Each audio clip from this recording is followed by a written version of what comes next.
Everyone, again, good Yontif.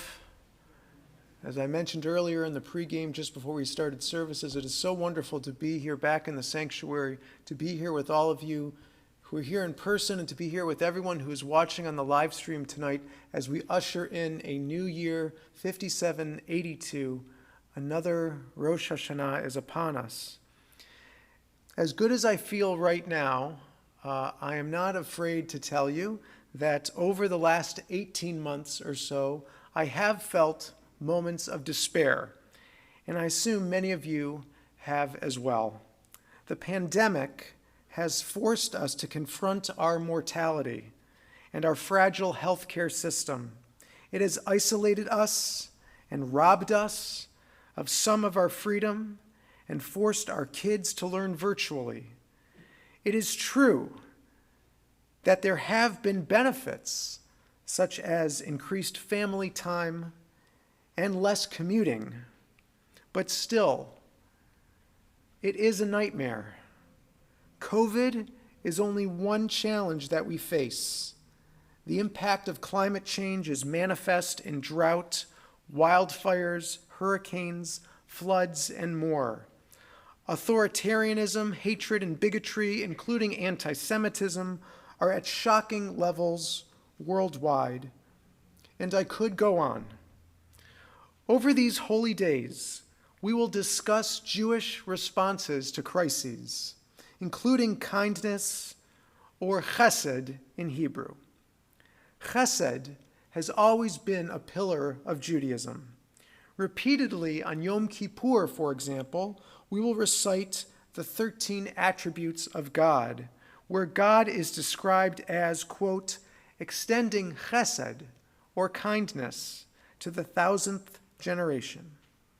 Further, God commands us to show compassion to the stranger because we were strangers in Egypt.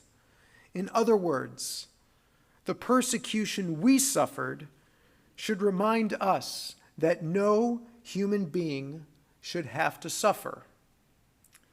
The Talmud teaches that the world exists due to three components: study, or Torah, prayer, or avodah, and acts of kindness, gemilut chasadim. And these are just a few of many Jewish sources about chesed. Such acts can be grandiose. For example, you probably all remember the large condo complex in Miami that collapsed in July. The state of Israel sent a team to help rescue those trapped in the rubble. And in fact, we all know that the Jewish state regularly sends its people to disasters around the world, something about which we can be proud. But any act of chesed makes a difference, even a small one. Even holding the door open for someone behind you, even calling a lonely individual just to say hello, even leaving a generous tip. My teacher, Rabbi David Galinkin, wrote, "This new year, the world is in a tough situation. We are all in a tough situation. The pandemic has affected almost every single person on this planet.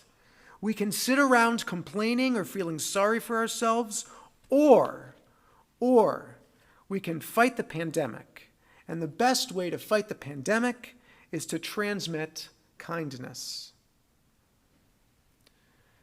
Tomorrow, we will discuss chesed further, as well as how much we need each other. On Wednesday, we will examine one of the season's most iconic prayers, the Unatana Tokef, mining the author's advice on facing our mortality and living a meaningful life. This Shabbat morning, the 20th anniversary of 9/11, we will touch upon kind deeds that sustained those impacted by the terrorist attack. On Kol Nidre, we will consider apologies and repairing relationships. And on Yom Kippur, we will discuss the role of gratitude in the face of challenge. Chesed, or kindness, is a vehicle for human connection, which is critical if we are to thrive. In a tribute to her father, Rabbi Rachel Timoner of Congregation Beth Elohim in Brooklyn wrote, "I've saved his voicemails over the years, each one sweeter than the last. I love you, Rachie. You are magnificent. I'm proud to be your dad." She went on, "My dad started an airline. For 10 years, it was the fastest growing airline in the world. In 1982, he had a stroke. The airline went bankrupt. He lost all of his wealth, and he was paralyzed for the rest of his life. Since then, hundreds of his employees continue to hold reunions at which they describe the rare environment of respect and teamwork that he built. They revere and adore him. Meanwhile, in those remaining 40 years, he became pure love. My son Eitan sat next to my dad's bed as he was dying, and after a long silence, he asked, 'Pop, do you have advice for how I should live my life?' My father closed his eyes and opened them again, and he said, 'Respect people you don't know, and love people you do.' That's it. That's how he lived, and that's what he taught. Respect and love, forms of kindness, are what we need to flourish amid our struggles. And so it is my hope that in the time we spend together the next few days, we will embrace this notion. And if we do, God willing, we will all enjoy a blessed new year. Everyone, thank you. L'shana tova u'metuka. May we all have a sweet new year. Amen.